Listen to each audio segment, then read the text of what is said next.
Très honoré. Comme toujours, d'avoir Monsieur Musso parmi nous, bon spécialiste du saint-simonisme, du Saint-Simon, mais aussi de différents aspects de la communication, des réseaux, etc. Merci. Merci. D'abord, excusez-moi, je crois que c'est 10 heures, comme hier, je suis venu. Et donc, je suis en retard. Oui, je vous parle de Saint-Simon, pas des Saint-Simoniens, enfin très peu des Saint-Simoniens. Alors, le titre de ma communication, c'est Saint-Simon, socialiste utopique ou novateur industrialiste, avec un point d'interrogation. La classification en socialiste utopique par Marx Engels, la Sainte Trinité, Saint-Simon Fourier-Owen, Saint-Simon Fourier-Proudhon, ou encore le trium d'Héra, que dira Henri Desroches, c'est-à-dire Saint-Simon Fourier-Cabet, est une imagerie persistante pour caractériser, et le plus souvent de façon péjorative, les origines du socialisme.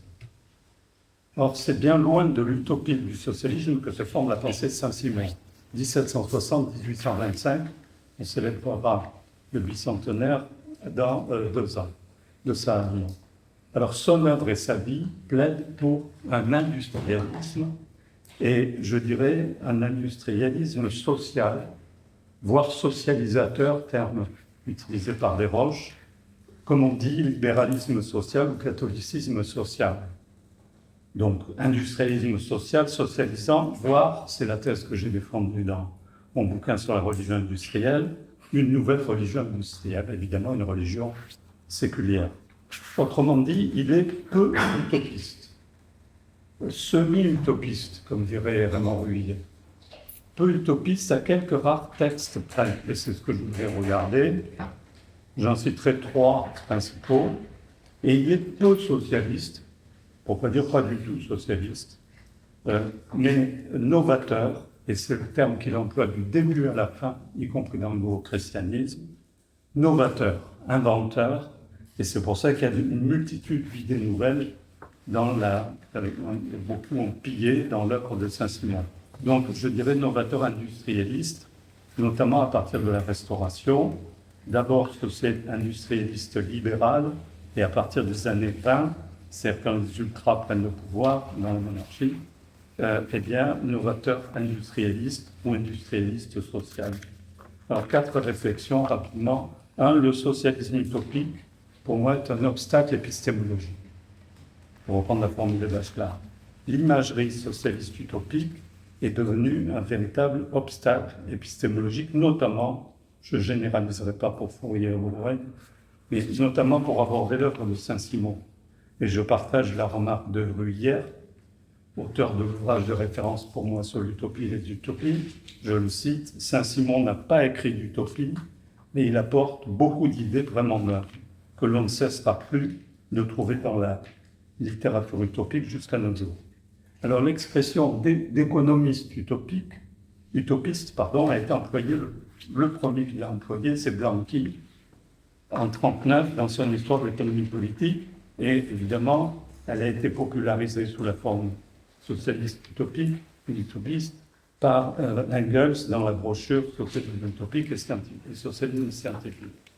Alors, ça veut dire que le socialisme utopique serait de l'ordre de l'incomplet, de l'inachevé, voire de l'erroné, et surtout de l'irréaliste.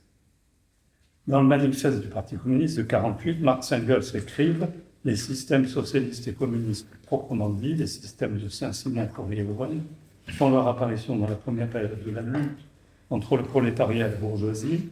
Les inventeurs de ces systèmes substituent à l'activité sociale leur propre ingéniosité aux conditions historiques de l'émancipation. Ils y substituent des conditions fantaisistes.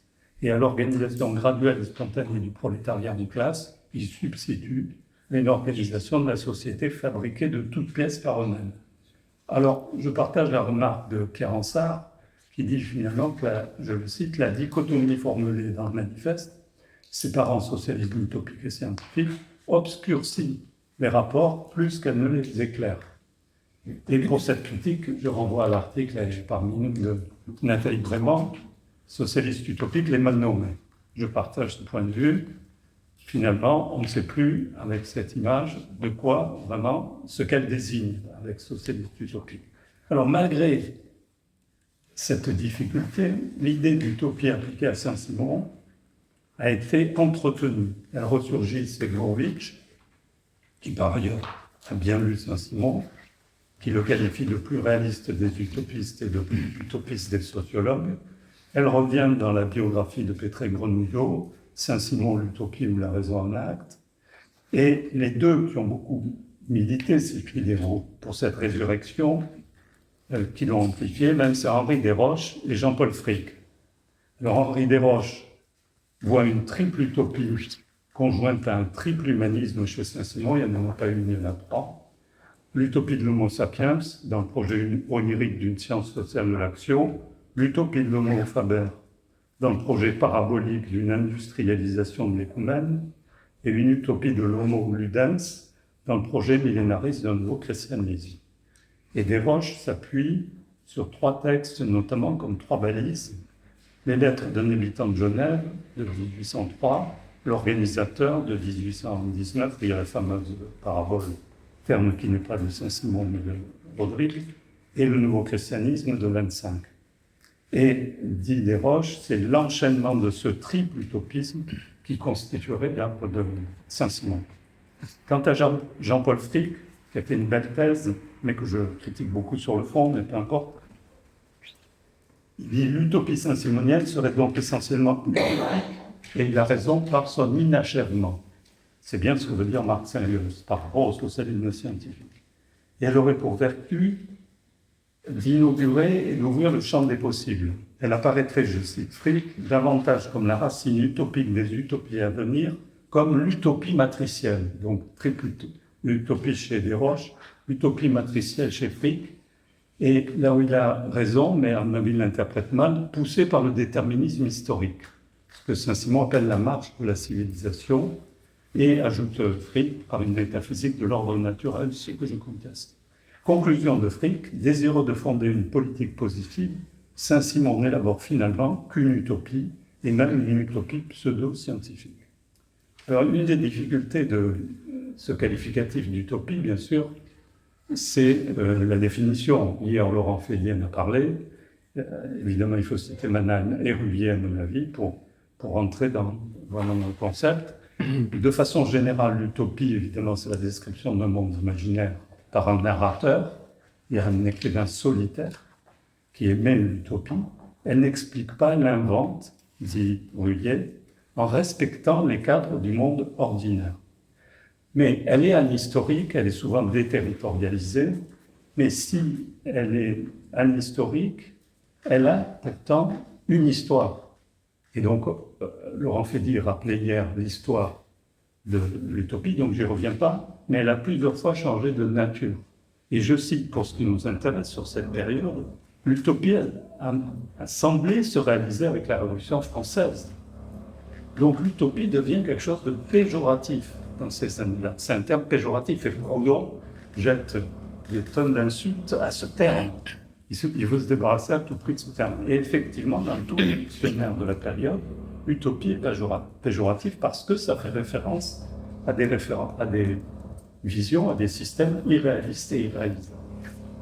Évidemment, Saint-Simon va se défendre d'être un utopiste. Deuxième réflexion, quelques textes semi-utopiques dans l'œuvre de Saint-Simon, puis je vais reprendre en partie ce que Desroches cite. Alors, il y a quelques textes qu'on pourrait citer comme semi-utopie ou demi-utopie, Ruvier. Ce seraient les lettres de 1803, les lettres d'un habitant de Genève à l'humanité, et puis les lettres de deux philanthropes qu'on a publiées récemment, mais qui étaient totalement demeurées à la fois anonymes comme les premières et inconnues jusqu'à la publication des œuvres en 2012, et un manuscrit de 1823 publié par Desroches dans les années 60. Alors, le premier texte, Lettre d'un habitant de Genève à ses contemporains, d'abord appelé à l'humanité, n'a été retrouvé qu'en 26. Il est anonyme.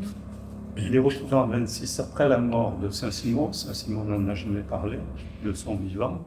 Et il est publié pour la première fois en 32 par Rodrigue. C'est le seul texte où on pourrait parler d'utopie, à mon sens, avec la fameuse souscription devant le tombeau de Newton. Si on y reviendra dans la discussion, je ne peux pas l'analyser, mais il y a 2 lettres, et dans la deuxième lettre, Saint-Simon qualifie son projet non pas d'utopie, mais de nouvelle religion fondée sur la science. Je cite Saint-Simon, « Un homme revêtu d'un grand pouvoir sera le fondateur de cette religion. » Donc dès le premier texte, important, il parle il se présente comme fondateur d'une nouvelle religion. Il ajoute, pour récompense, il aura le droit d'entrer dans tous les conseils de Newton et de les présider. Il gardera ce droit toute sa vie et à sa mort, il sera enterré dans le tombeau de Newton. Alors, plus nettement encore, dans cette deuxième lettre, il fait un rêve. Saint-Simon, et il dit, je le cite, « C'est Dieu qui m'a parlé. Un homme aurait-il pu inventer une religion supérieure à toutes celles qui ont existé ?» Donc la religion est une invention. Il faudrait, et je le cite, supposer qu'aucune d'elles n'a été instituée par la divinité, d'où l'affirmation « J'envisagerais, c'est Saint-Simon qui parle, la religion comme une invention humaine. » Donc, puisque c'est une invention humaine, je peux, moi, Saint-Simon, être fondateur d'une nouvelle religion séculière. Et c'est va être, à mon avis, le sens de son travail sur la durée. Alors, 2 autres manuscrits semi-utopiques qu'on pourrait convoquer, les lettres de 2 philanthropes de 1804 qu'il écrit avec Gomère Bazin, mais peu importe, qui donc sont restés inconnus et qui le sont largement aujourd'hui encore, mais qu'on a publié dans les œuvres Opus, dans le volume 1, qui reprennent et qui prolongent les lettres d'un habitant de Genève. Je suppose, dit dans ce texte, Saint-Simon donc avec son compère Bazin, je suppose qu'il existe une île habitée par un peuple aussi éclairé que les Anglais, que cette île n'a que 10 lieues de rayon. Je propose aux habitants de cette île l'organisation suivante. Donc évidemment, il reprend l'Utopia de Thomas More et il se place sur un terrain qu'on peut qualifier d'utopique. Et le 3e texte, c'est celui que Desroches a publié, donc qui est un manuscrit qui est la BNF, dans la Impératrice, sous le titre « La société baconienne, une utopie inédite de Saint-Simon ». Voilà ce qu'écrit Saint-Simon, je le cite, « Nous proposons aux Anglais et aux Français », c'est un texte de 1823, Desroches l'avait plutôt mis au début de la Restauration, mais bon, qu'importe, il est de 23. Donc, nous proposons aux Anglais et aux Français qui sont zélés pour le bien public de fonder une société anglo-française ayant pour objet d'établir et de propager la doctrine politique qui serait la plus avantageuse aux hommes. Et cette société portera le nom de société franco-anglo-française ou société baconienne. Est-ce que c'est vraiment une utopie? Je dirais que ça peut être aussi un projet politique pour mettre en œuvre la doctrine industrielle qu'il est en train d'élaborer. Donc le vrai texte qu'on pourrait qualifier d'utopique, c'est les lettres de 1803-1804. Et pour le reste, on pourrait supposer, comme disait d'ailleurs hier Félix, que l'utopie est soit une supposition au sens sociologique, voire une fiction au sens des juristes. Et si, alors pour développer l'argumentation. Mais Saint-Simon, lui, plaide pour dire que ce sont des projets, des programmes d'action. Donc lui se défend de toute utopie, et explicitement à plusieurs reprises, notamment dans l'Organisateur en 1819, il combat ouvertement l'idée d'utopie, puisqu'elle a un sens péjoratif dans ce contexte, avec 2 arguments.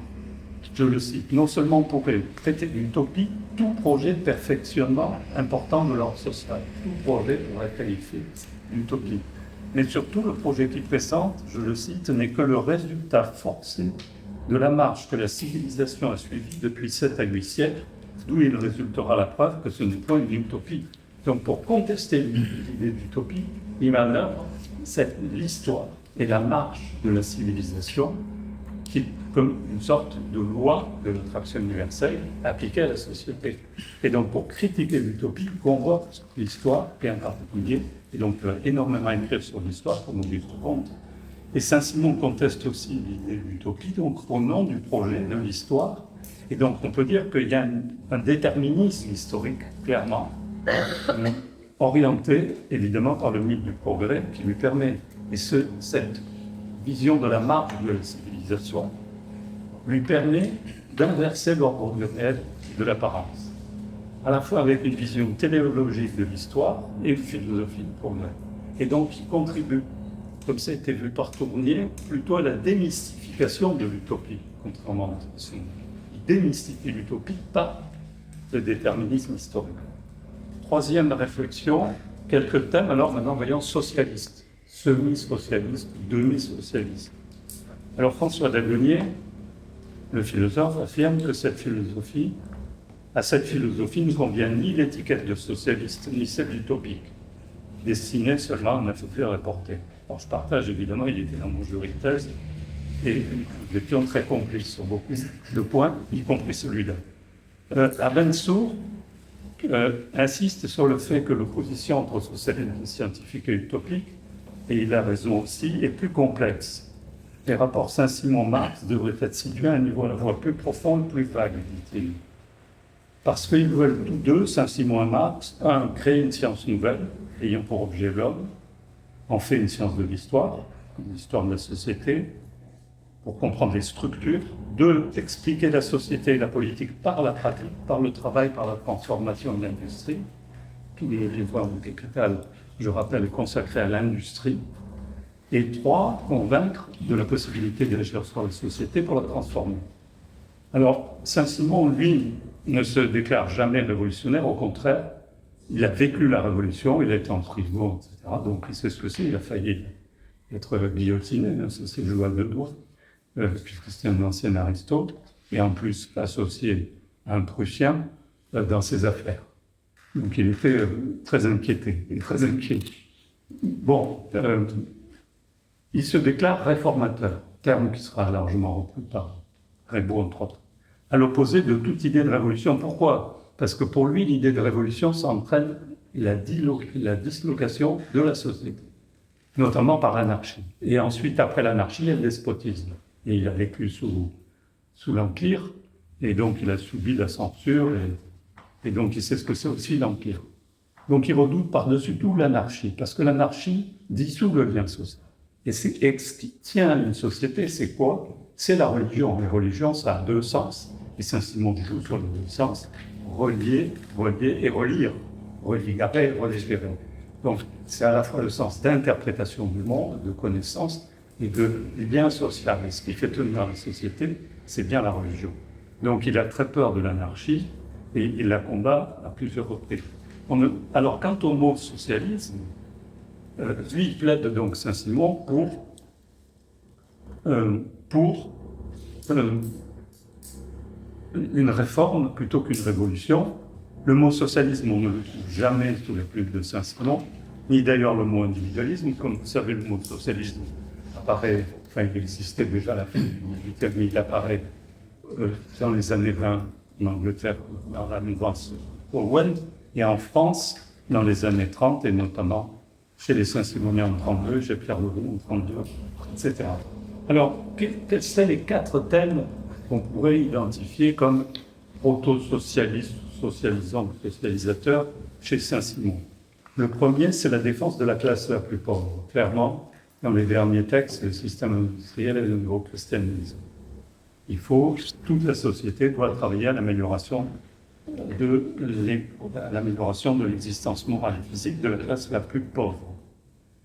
Deuxième thème, la lutte des classes. Il est le premier à introduire cette idée de lutte des classes dès ses premiers textes, dès les militants de Genève. Une seule citation, il existe donc encore en moment une lutte entre deux classes qui composent la société. Troisième thème, le mot n'est pas de lui, il est de Simone Weil et de Gramsci, la religion des forces productives. Évidemment, la France, je le cite, est devenue une grande manufacture et la nation française un grand atelier. La notion de force productive que Marx doit évidemment mettre en évidence, il l'emprunte à Saint-Simon. 4. La promotion du travail, ça a été déjà évoqué, évidemment, valorisation et célébration du travail, et dès les lettres d'un habitant de Genève, il est dit « tous les hommes travailleront ». Ils se regarderont tous comme des ouvriers attachés à un atelier. Alors, pas de remise en cause du capital, pas de remise en cause de la direction des élites savantes et industrielle, ni de la propriété privée. Même s'il identifie le fait que la propriété privée, que la propriété est la clé du changement social, je le cite, il n'y a point de changement dans l'ordre social sans un changement dans la propriété, il ne fait que transférer la propriété des rentiers, des frelons, donc de la propriété terrienne, à la propriété industrielle. Donc il ne remet pas en cause, il y a les mauvaises propriétés foncières, si vous voulez, les rentiers, les grands propriétaires, et les bonnes propriétés industrielles, acquises et développées par le travail. Ce sont les Saint-Simoniens qu'on peut avoir, comme on disait hier, qui vont introduire l'idée de propriété collective. Donc ce n'est pas du tout chez Saint-Simon, c'est dans l'exposition de la doctrine de Saint-Simonienne, qui sont des conférences faites entre 28 et 30. Saint-Simon est mort, notamment sous l'impulsion de Bazard, dans la séance 7 et 8. Je cite la séance 7, il est évident que la propriété telle qu'elle existe doit être abolie. Et séance 8, suppression carrément de l'héritage. Jésus a dit plus d'esclavage, nous disons plus d'héritage. Quatrième réflexion, Saint-Simon, novateur industrialiste. Donc il est ni socialiste ni utopiste, ou semi-socialiste et semi-utopiste. Il est novateur, inventeur, innovateur. Que signifie novateur à l'époque? Novateur, ça renvoie essentiellement à la religion. C'est à la fois donc on trouve la définition dans l'encyclopédie d'Hydro-Roland et d'Alembert, celui qui introduit des nouveautés, mais c'est surtout employé pour désigner les novateurs dangereux. Ils sont qualifiés de dangereux parce qu'ils appartiennent, j'ai bien noté, mais je n'ai pas dépassé 20 minutes pour l'instant. Non, c'est juste qu'on a pris un peu de retard ce matin, donc je m'inquiète par rapport au déjeuner. Je ne fais pas une cartographie, je vais faire 25. On a une petite pause. C'est vrai qu'on a un intervenant qui a désisté, donc c'est vrai que si on ne respecte pas le programme, c'est bon. Alors, il est industrialiste. Pardon, alors, je reviens. Dans le dictionnaire de l'Académie française, qu'est-ce que c'est qu'un novateur? Donc, terme qu'emploie Saint-Simon pour se définir lui-même. Celui qui introduit quelques nouveautés, quelques dogmes contraires aux sentiments et à la pratique de l'Église, catholique, romaine et en héritage, les novateurs sont dangereux. Et donc, Saint-Simon va se percevoir souvent comme marginal, persécuté, etc. Alors, il introduit ce terme à la fois de novateur pour se définir, donc inventeur, et en même temps d'industrialiste. Et comme vous le savez, c'est lui qui crée le mot industrialisme, et industrialiste en 24, publiquement, mais plutôt dans sa correspondance, dans les années 20. Cette notion d'industrialisme, l'industrialiste qui est introduit notamment dans le deuxième cahier du catéchisme des industriels, désigne l'atelier collectif de la production, mais à partir des années 20, ce sur quoi je veux insister, c'est que l'industrialisme, le censeur du Noyer-Comte, notamment, était industrialiste, bien sûr, et Saint-Simon a fourni d'ailleurs 2 articles au censeur. Mais c'était un industrialisme libéral. Et à partir des années 20-22, Saint-Simon va en faire un industrialisme socialisateur, ou socialisant. Et c'est ça la grande inflexion et l'apport de Saint-Simon. C'est là qu'on va voir comme un creuset proto-socialiste, si on veut, ou pré-socialiste, alors qu'il s'agit d'un industrialisme philanthropique, social, et qui qui est ambigu, comme dit Fourier, parce que cette notion d'industrialisme va ouvrir aussi bien à l'hypercapitalisme qu'à l'hypersocialisme, si je puis dire.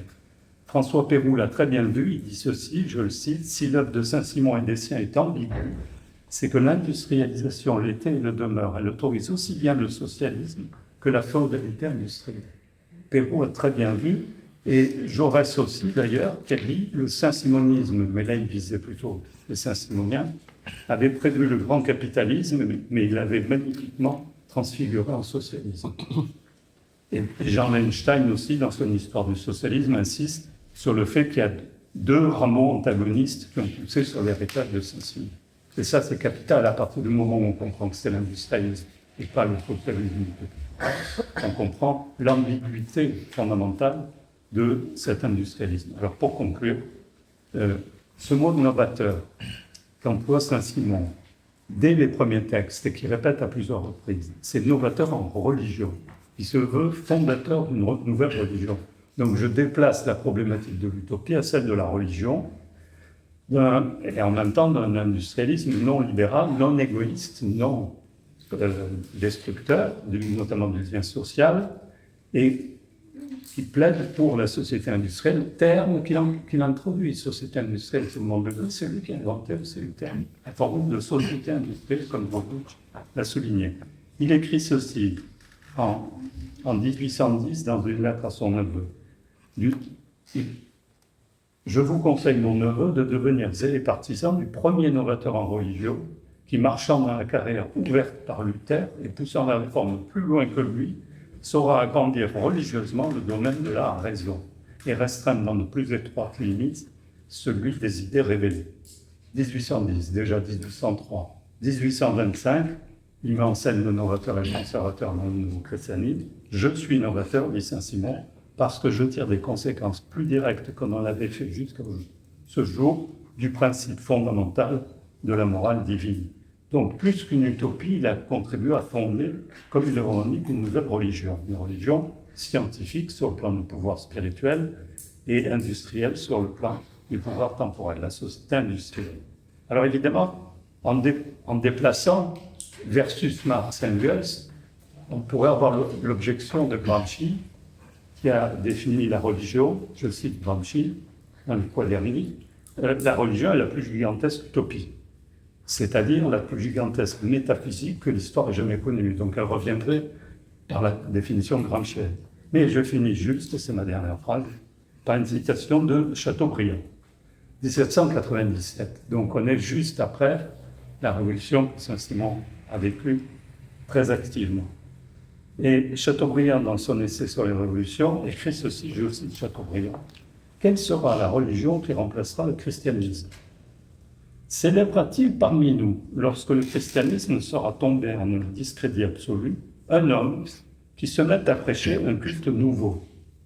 Mais alors les sociétés seront trop indifférentes en matière religieuse et trop corrompues pour s'embarrasser des rêveries de ce nouvel envoyé.